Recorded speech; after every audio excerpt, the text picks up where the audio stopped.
What is up, guys? We are back with another team conference preview going into the FCS season for 2022. And we had to bring my guy Kofi on, Kofi Hemmingway, O&G StrikeZone, one of the best minds out there talking FAMU football to come preview the Rattlers for the upcoming season, man. Kofi, how are you, man? And let the people know where they can find you and what you've been up to. Hey man, just working real hard, man.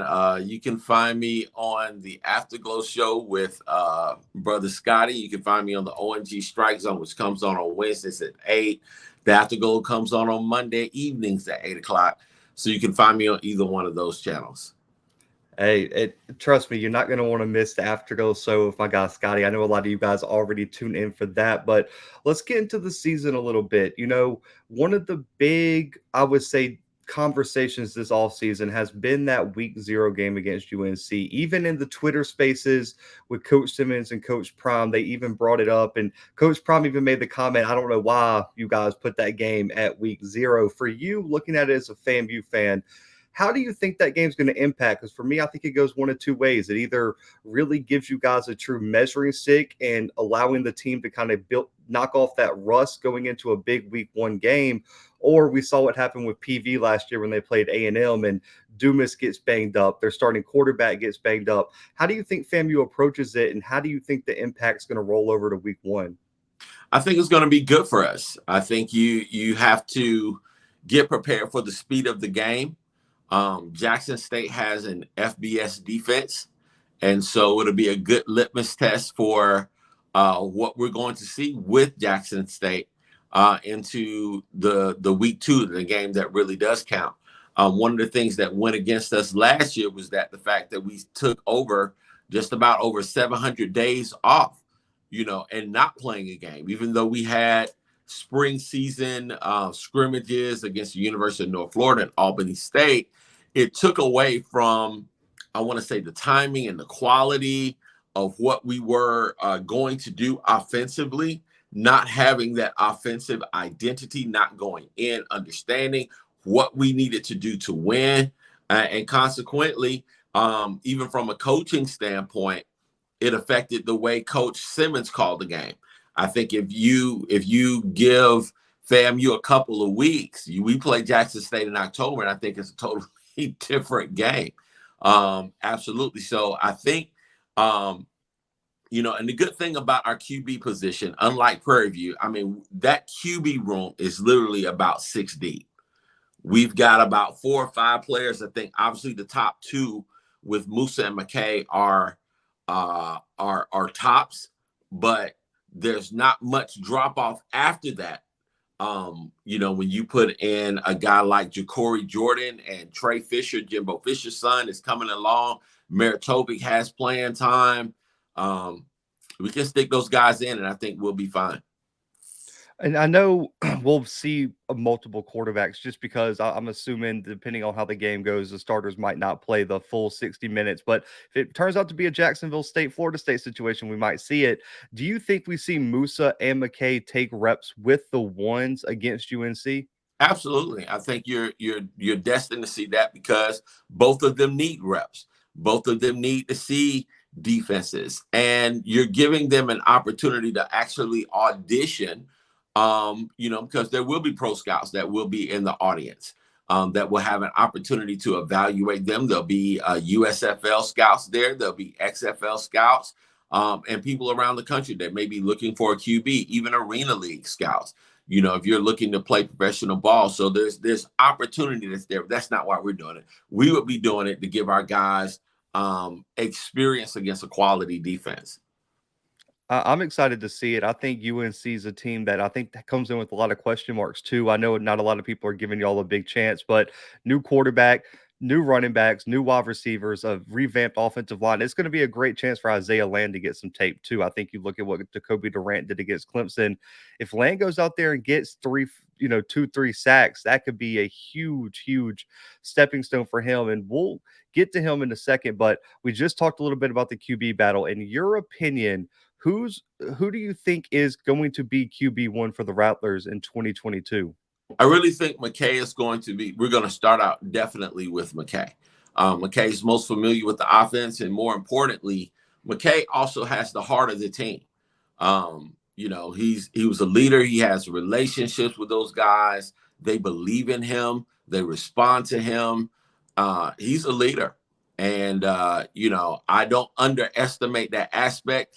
I know, a lot of times, people say your first impression is the impression that people kind of like go with. So when people saw McKay last year against the Jackson State defense, they were like, oh my God, this guy sucks. Oh my God, get him out of there, And I think he was like a deer in headlights, but guess what? They had no film on Jackson State's personnel. They had no film on what they were going to do. They did not know. I mean, Jackson State gave them a look that they had not shown in the spring.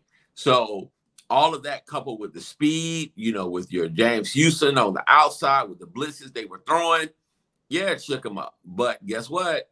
He's had an entire year to look at that tape and an entire year to look at the fact of what FAMU did well against Jackson State, which was, the physicality and running the ball, and teams that did have success running the ball gave Jackson State fits. If you go to Delta State, South Carolina State, Southern University, even FAMU averaged 4.5 yards a carry against Jackson State. So, I think they're looking at chops. I think Texas Southern too. Ladarius Owens Texas got Southern, off that yeah. game. I mean, and that option that Andrew Body was putting out there, gave Jackson State some problems. Teams that run the ball, and I don't care what league you're in, if you can run the ball, you stand a good opportunity to win the game. And I don't think there's I love Bishop Bonnet, one of my favorite players to watch last year, but I don't think there's going to be a huge drop off from him to Terrell Jennings this year for FAMU. And I mean, even McLeod, I believe, has a lot of potential to be that almost I would say more athletic outside back to kind of really have some explosive plays. So I don't think the running game is going to take a step back. Now for the quarterback spot, I'm interested. The way I put it is, I think McKay is really that almost medium ground. He's not going to do. I don't look at him as a guy who's going to be any spec. I don't see him throwing for 300-400 yards, but he's not going to lose the game for you. Because I think when you look at his season last year, I went back and watched some tape before this episode. Really, the Jackson State game and the Southeastern Louisiana game were really the only two bad games he had. The rest of the season, he was pretty good. His interception to touchdown ratio was great. Really and truly, I think the FAMU system is different than other ones. I don't think Willie Simmons is looking for a quarterback who's going to go out there and throw 40 times for 350 yards when you have the offensive line. Coach Simmons would like that, though. He would like it. He would. I just don't know if he has it. I don't know if he has it on the roster right now. Here's what I'm going to say. Coach Simmons desires to chuck it all over the field. The Simmons offense that you saw under Ryan Stanley, coupled with the QB with some mobility, is ideally what he wants. But you hit the nail on the head. I think, when you play big games, and even no matter what level you're on, you get a guy that can move the sticks and not turn the ball over, you got a QB. We've gotten used over the last couple of years, I think with the Michael Vick sensation coming in, then you follow that up with a Cam Newton, and you follow that up with a Patrick Mahomes, you follow that up with the Lamar Jackson. Everybody's looking for that dynamic play at QB, and then you got somebody that may be dynamic on the other end, that's cerebral like a Tom Brady with that can make the right reads, make the right throws, make all those throws. You look for those guys. But Trent Dilfer won a Super Bowl with the Tampa Bay Buccaneers. Yeah. And he was not spectacular. And that's the way I look at a guy like McKay. Look, was Trent Dilfer with the Bucs or was he with the Ravens? Ravens. Brad Johnson was the Bucs. Brad Johnson, same thing. Brad Johnson was with the Bucs. So, when you look at those QBs, both of them had size. They weren't very mobile, but they didn't turn the ball over, and they gave their defense the opportunity to seal the game, which is what you need from a guy like McKay with the amount of reps and playing time that he's had. Yeah, I mean, for me, I think Musa has the better arm talent overall and probably the higher upside. But like you said, the turnovers I heard could be a problem with it. He takes a lot of risk. And I think it's going to be interesting to see what comes out of that QB battle. But I do agree with you. McKay, I will be shocked if he doesn't take the first snaps against UNC week 0. And another guy on the other side of the ball, I got to talk to him at SWAC Media Day, Isaiah Land has been a topic of conversation since he went on and won the Buck Buchanan Award and others, the big debate between him and James Houston. Mhm. What do you want to see in terms of his development? There's only been one repeat winner in the history of FCS football for the Buck Buchanan Award. What does Isaiah Land have to do in terms of developing his game to repeat as the Buck Buchanan Award winner? Well, he's going to have to beat the double team because, I think, That's true. people know that he's coming this year. So they're going to try to, I think if they're smart, they'll try to, have some type of scheme to at least acknowledge where he is. I don't think that he's going to have the same kind of year that he had last year, but I do think he's going to be effective. And he's going to be effective because you've got to account for Isaiah Land. But with the FAMU defense that's coming up this year, you're going to have to account for a whole bunch of people. And, I think just accounting for Isaiah Land would be a mistake. And I think people are going to see that early on. I think you saw Southeastern try to do that, and Gentle Hunt and Savion went crazy up the middle and just dominated weird Absolutely. matchups. But let me just say this, in regards to the Southeastern Louisiana take, because I know a lot of people look at that particular game and they look at McKay. Again, you get behind, you have to throw the ball. But I also want to account for the receiver drops that we had in that game. I mean, there were several that would have boosted, of course, McKay's stats, kept the chains moving, that sort of deal. Those were drive-killing drops on third down that hit the receivers dead in the hands. These were just like, bro, like, it wasn't a characteristic FAMU game. I wouldn't put all of the blame, obviously, on McKay. Not to mention, I think Bishop Bonnet had under 10 touches in the entire game.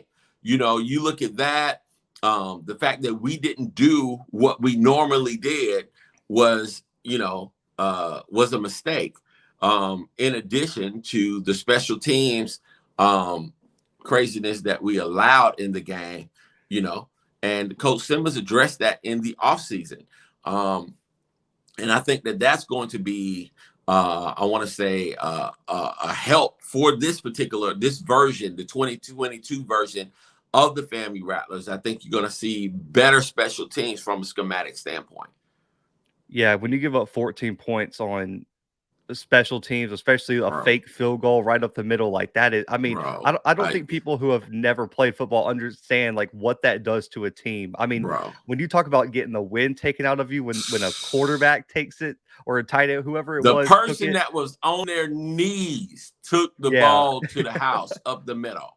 Now, again, our special teams, under the last coach, have been suspect. I mean, even in Coach Simmons' first year, we played South Carolina State. They blocked a field goal, not blocked a field goal. They blocked a punt for a touchdown. The game was tied 21-21. The opening kick, when we tied it, they took the kickoff back for a TD. Then after we got the ball back, they blocked the punt. That was a 14-point turnaround. Then Ryan threw a pick six. So that's 21 freaking points that began with special teams play. Then you take us into next year, the following, after 2020, blah, blah, blah. You take it, let's go 2019. 2019, South Carolina State blocked 2 punts. The game was well in hand. South Carolina State blocked 2 punts, 4 TDs that set up touchdowns in that game. Then the next year, obviously last year, opening game, Jackson State blocks a field goal in a 7-6 ball game. That's a big deal. Alabama A&M fakes a punt on 4th and 6 from their end of the field. Their end of the field. Bethune-Cookman blocks an extra point. You know, and it's just like, guys, like, please address special teams. Can we please address special teams? We obviously are schematically doing something that people are looking at. They're like, oh my God, these guys really suck at special teams. You know, because it's not just lining up and punting the ball, not just lining up and kicking the ball. Schematically, there are reasons why teams consistently block kicks. There's reason why teams consistently score touchdowns with return. Yep. I mean, I totally forgot about that missed field goal with against Jackson State last year too, because I know Jackson State missed their handful. The special teams that game was just their kicker. Now, Jackson State's kicker just sucked. It wasn't anything schematically that we did. It was the fact that he just missed the darn field goal. You know, you guys have an all-conference kicker, though. I mean, to have an all-conference kicker, I mean, if y'all just block for him, he's probably hitting them at a 90% clip. Bro, it was crazy because, again, they lined up to kick.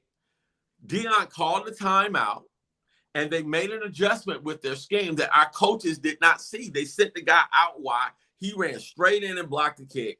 Bam. They didn't account for him. That's coaching. Yeah. And, you know, for Isaiah Land, getting back to him, I think you're going to see him kind of do what Jordan Lewis did last year, even though he was kind of banged up with injury. You saw Jordan Lewis. I mean, people say he was non-existent last year. When he played, he was top 5 in sacks last year in the SWAC, but it wasn't that spring season that he had where he goes on and wins to Buchanan. The biggest thing for Isaiah Land for me, of course, his weight. Adding to his pass rush, I would say repertoire, showing a little bit of some new moves, but also FAMU developing another edge rusher across from him that's going to have to take away some attention that you might have to give to Isaiah Land. Now, I've heard there's been some guys who are emerging in camp. We'll talk about them in a second, but I think that's a big thing. And let's get to that right now. Players to watch. That I get asked every single day, every time I stream, about the linebacker spot for FAMU, and I tell them that it's solved because Isaiah Major is a problem in the safety spot. And I heard Kamani King has been absolutely killing it, the transfer from Iowa State. But Kofi, I'm throw it to you. Who are some players that you're excited to watch for FAMU in 2022? General Hunt, definitely. Kamani King. Isaiah Major. I call them Zayland because I call FAMU's team basically Zayland because we've got a bunch of Isaiahs and Zays and all this other things. So I call the guys that are on defense the Book of Isaiah because they're going to bring the truth on defense this season. So just with those players alone, but obviously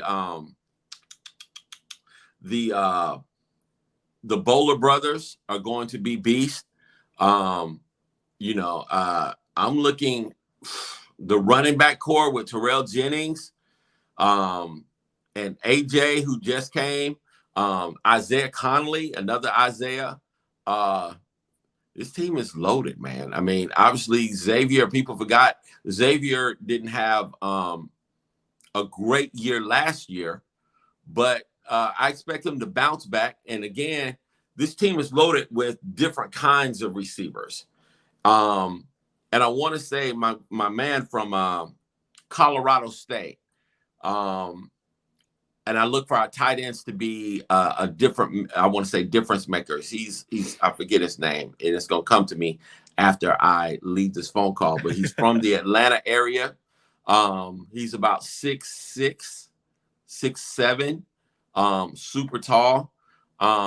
And I look for them to put him in the line to create additional mismatches. You're going to have to account for him. I think the tight end position last year, I spoke about it before the Southern game. I remember this clearly. Gross. Gross. He's a monster, but I think it's Kamari Young. He's coming back too. And man, every time you guys used him in the red zone, he was unstoppable. And then it's like there'd be a stretch of like 3 games where you guys didn't put him in the game. I'm like, put him out there in the slot or at the tight end spot, run him to the back corner and throw that ball about 8 feet in the air and no one's getting it but him. And y'all did it the first touchdown, I think, against Southern. You did that exact thing and he went out there and made a play. I think the tight end uses for FAMU, if that picks up, man, you guys have 3 or 4 tight ends right now that I think could go out there and make some plays. So tight ends a spot. You mentioned Isaiah Major. When he committed, I went back and watched some film. I mean, this is a guy at Indy Community College who played Mike.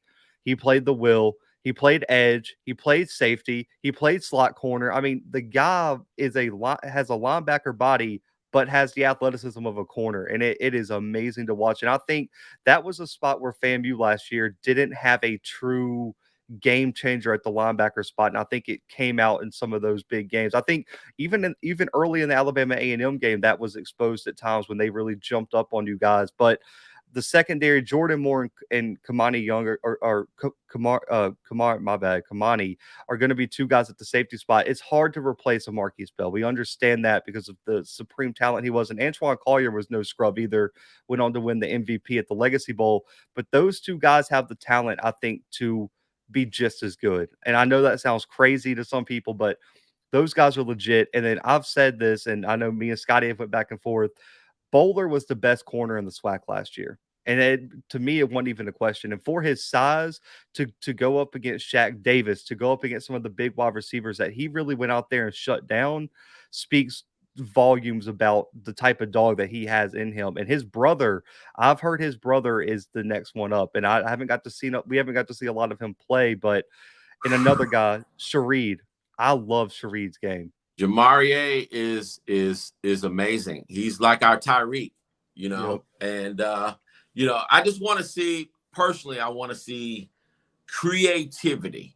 I want to see different sets. I want to see, execution. But at the end of the day, for me, this team is loaded. They're in position to do what they can do, which is to win the SWAC, period.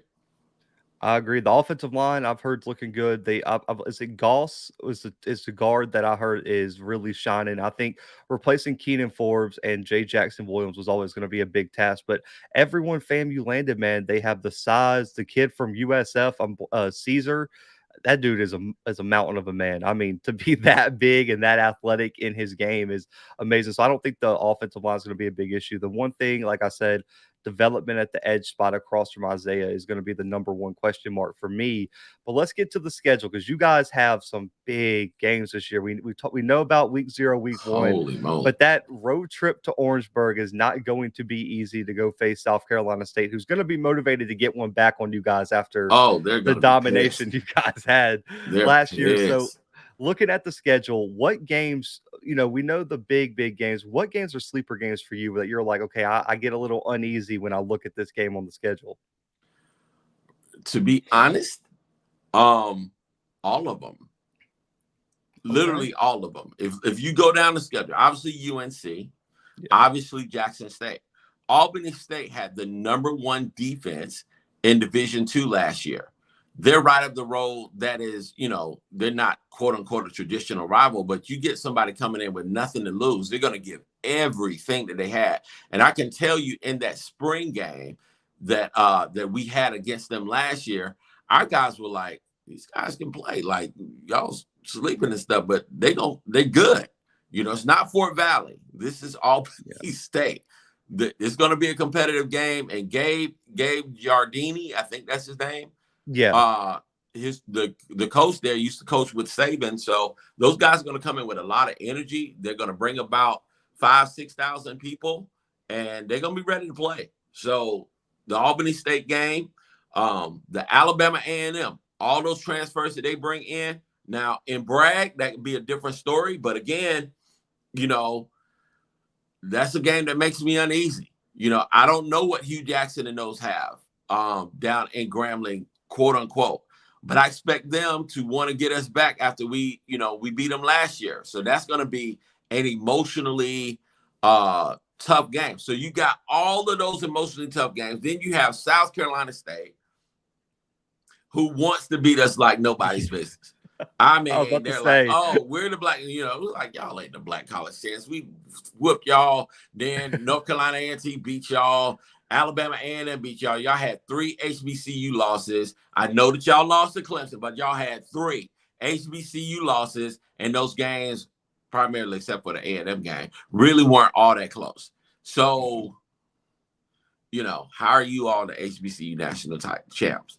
Now Yeah. you get that, then you have UAPB at homecoming. That's going to be tough for them, but people sleep on UAPB. But as long as they have that mobile QB, he can create some problems. And if you sleep on him and just assume that you're going to win the game, if they short up their special teams, if they had shorted up last year, they would have beat Alcorn. That would have been another L for Alcorn last year. Then you have, let's see, Southern University. That's a rivalry game that's coming here. Alabama State. I don't know, but that's also a rivalry game right up the street. And then, of course, Bethune-Cookman. All of these games. Cookman just got, they just signed somebody. I think, the kid from Penn. He just Jalen transferred Hodge. in, the safety, former 3-star. He's a dog. Listen, I pay a little bit of attention to Ivy League. The kid can play. Listen, so our entire schedule is loaded with games. We cannot take a week off. Oh, I didn't even mention Mississippi Valley. I'm like, holy moly! Our schedule is loaded with physical, mental games. And people are going to bring their best effort. The good thing about the Valley game, the A&M game, and the Southern games, they're all in Bragg. So, we have an opportunity to extend that streak, but it will not be easy. It will not be easy. No, and I think even with the Grambling game, that sticks out because, one, it's in the hole, and we know what the narrative is about going down there to the hole and playing the game there. Anything, we saw what happened when Akil Glass stepped down there, and they put one on Alabama A&M looking ahead to Jackson State. And the Alabama State game, I said this, I was talking to my guy Kamani on the Intel podcast last night. Getting Alabama State late might be the worst thing for any team, because if that team gels and D Davis is all everyone is hyping him up to be, and Eddie Robinson Jr. has that team rolling in November, late October, that could be a team that you might be terrified to see on your schedule if they got all the playmakers rolling, because we know what the defense is going to be.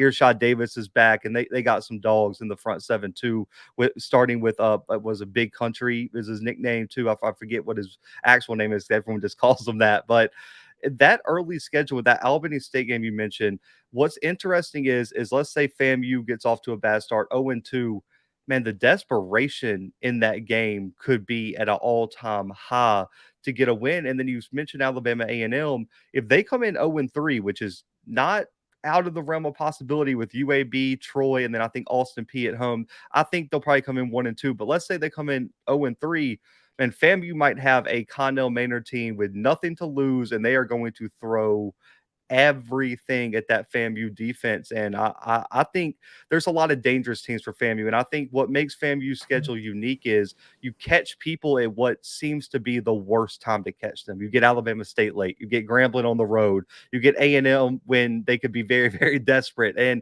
you also get a Southern team late in the season where if Bashan McCray starts to develop, that team could be fighting for a SWAC championship bid. And you guys caught them last year, in Baton Rouge, but they're looking for revenge, like you said. So FAMU's schedule, in my opinion, is definitely not a cupcake, even though I know you guys got a lot of flack for not scheduling another FCS, out of conference opponent outside of South Carolina State. But man, to get them on the road in Orangeburg, I'll be at that game. So I'm really excited to see that one.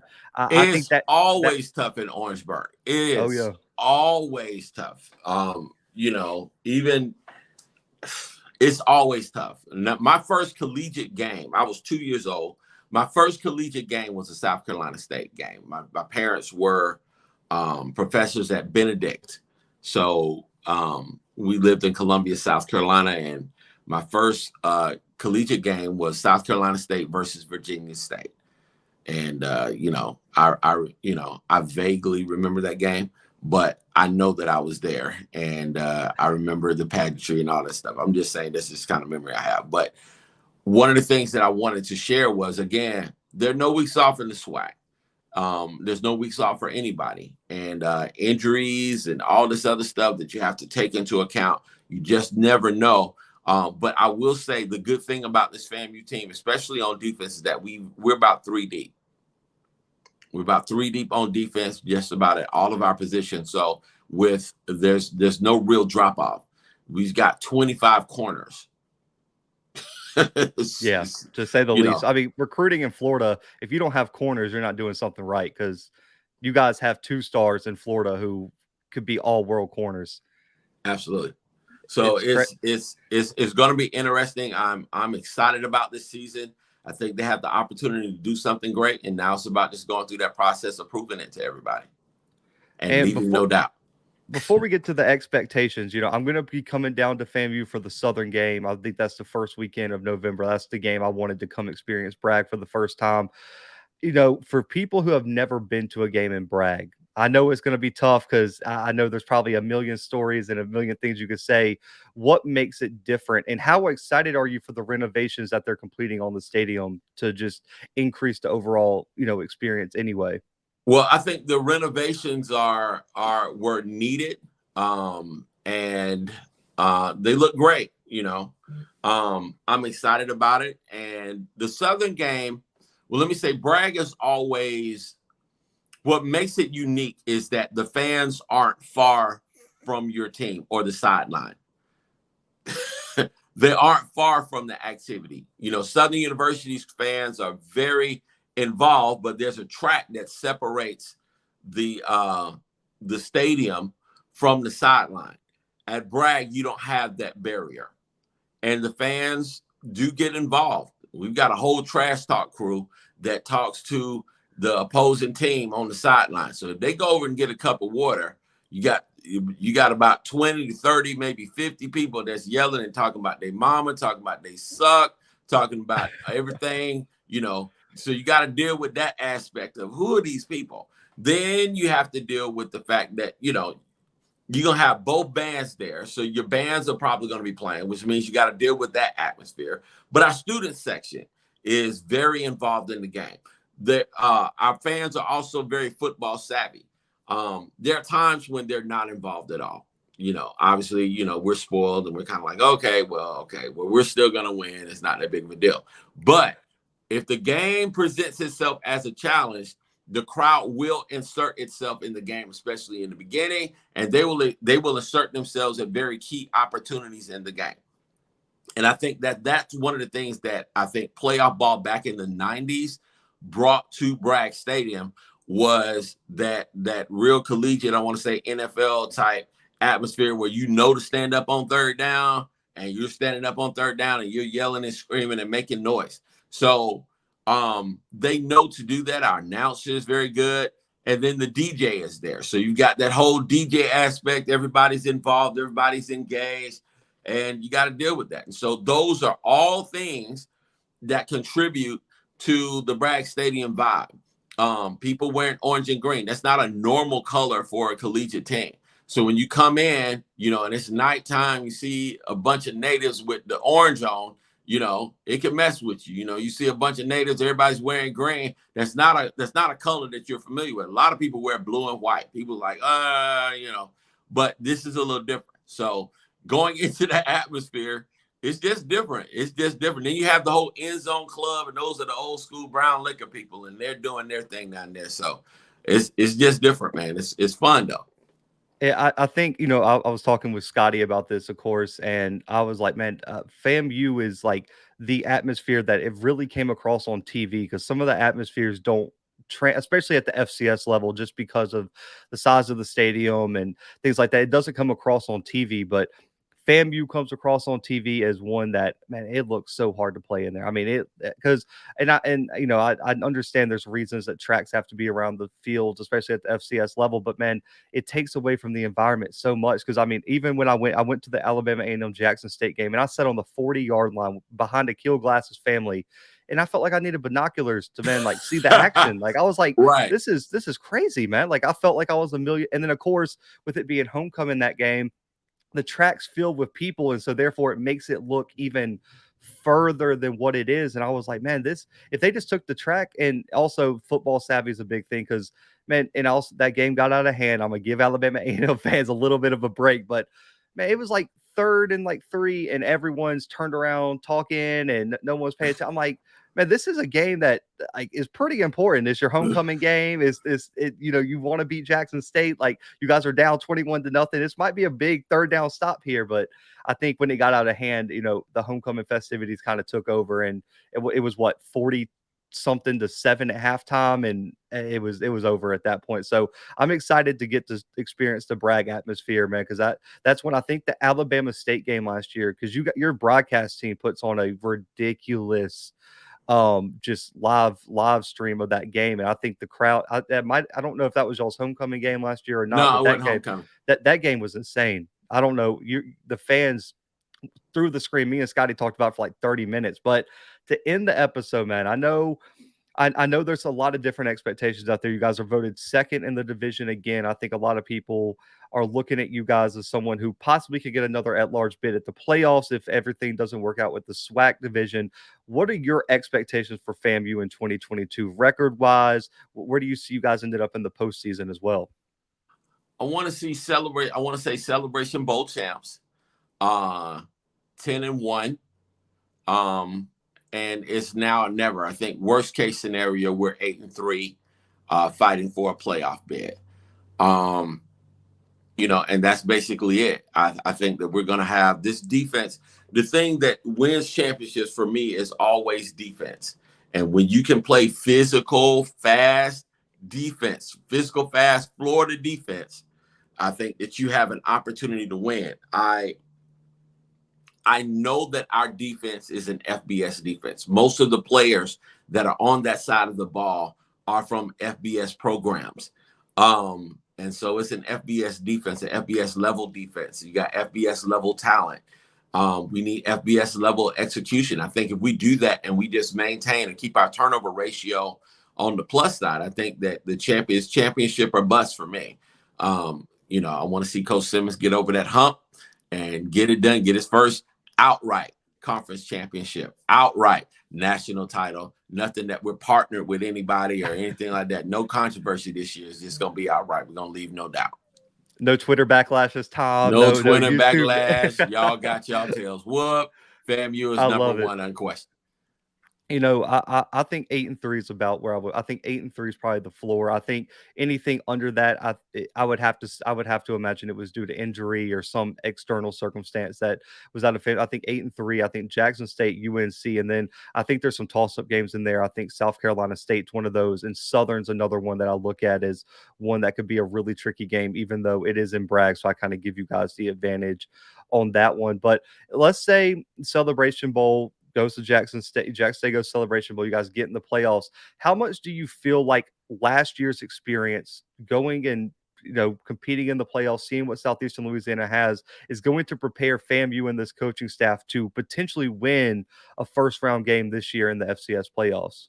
I think it's helped us. I think it helped Coach Simmons as a coach just even last year to look openly at the deficiencies. I think if we beat Southeastern Louisiana, he's not changing his special teams coach. He's not going out and making adjustments at the linebacker position the way that we have. He's not looking for additions on the wide receiver staff to get more shifty route runners that can create space for McKay or Musa or whoever's behind center to throw the ball. I think that he also understood how to play in a playoff game. You know, go in with what works. Be patient as a play caller. The game's not over. Run the ball, coach. Run the ball. The thunder in my background supported that one. And then finally, man, last question. I know it's going to be hard because Mercer, Kennesaw are probably going to be closer opponents for you guys if in the playoffs, because those teams are both projected to make it in the Atlanta area, and I think you guys would probably be matched up with them. But what would it mean for FAMU fans to be matched up with potentially a Tennessee State or a North Carolina A&T in the playoffs? I'm gonna tell you, this playoffs, our people are G'd up for playoffs. Like, our people want playoffs. We love playoffs. We've got history in playoffs. It could be Mercer, and I guarantee you we're going to outnumber their people. If it's Kennesaw State and Atlanta, we're going to definitely outnumber their people. Yeah. It could be A&T. That would be great. Tennessee State, that's a historic rival for FAMU. That would be epic.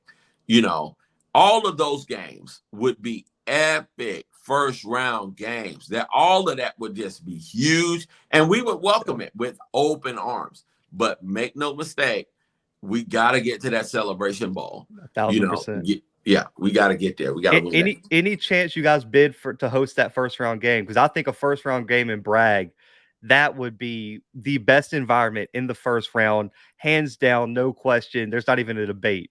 Absolutely, man. I think we, and that's something with our new AD. Hopefully, we'll know who that is. They can,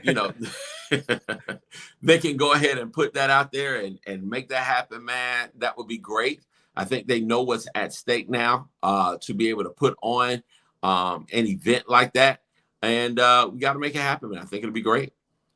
Man, Kofi, I appreciate you. This came together very quickly because Twitter has been freaking out with DMs. So I definitely appreciate you giving me 40 minutes of your time to talk some FAMU football. We're definitely going to have you on during the season.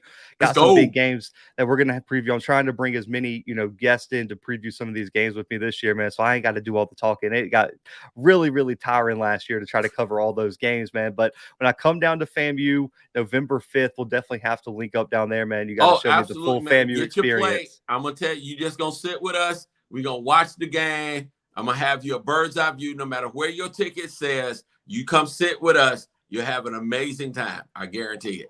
I'm excited. I'll bring my FAMU hoodie. I had to rock the FAMU gear today. Let's go. The Southern game was the black game. It's the blackout game. So you got to get you some black FAMU gear, and you got you. I got you. I got you. I'll get you some of that. But lastly, before we head out, we plugged at the beginning. I want to plug it again because you guys do great work over at the O&G StrikeZone. Love the Afterglow show with you and my guy, Scotty. Where can people find you on social media? Where can people find all your shows, man, before we get out of here? That way they can support you. Okay, well, I'm Believe365 on Twitter. You can find me at The Seer on Facebook or Kofi Hemmingway on Facebook. Just look me up there. I'm on Instagram as H5 Global. And on Monday evenings at 8 o'clock, it's the Afterglow show.